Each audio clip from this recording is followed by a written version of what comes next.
enfin pour moi, alors ça c'est très personnel ce que je vais vous dire ici, ça continue pour moi ce que j'appelle la trilogie du temps de Nolan. La question du temps, elle est vraiment hyper centrale dans plusieurs films de Nolan.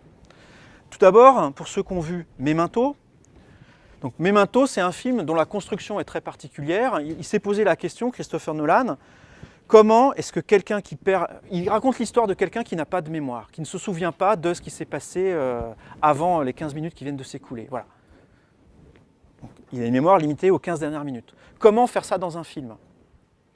C'est quelque chose qui est super dur. Vous, si vous montre le film comme on vous montrerait un film normal, bah vous vous souvenez de ce qui s'est passé avant, donc ça ne marche pas.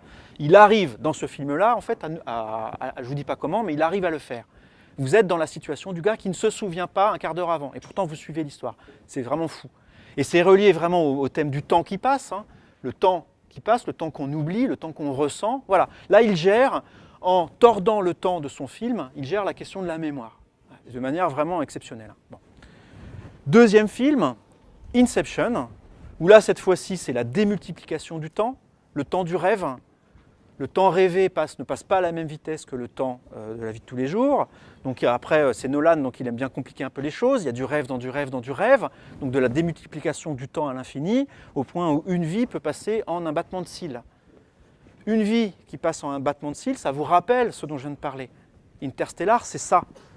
Interstellar, le temps qui n'est pas le même à la surface d'une planète qui tourne autour d'un trou noir et dans un vaisseau spatial qui est loin, c'est ça aussi. Une vie peut s'écouler sur la planète alors qu'un battement de cils s'écoule ailleurs.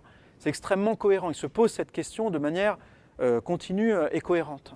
J'ai vraiment hâte de voir le prochain film de Christopher Nolan, voir ce qu'il va nous parler, comment il va nous parler du temps, ce qu'il a de plus à nous en dire. Et je suis vraiment persuadé que ça sera extrêmement intéressant. Merci à tous.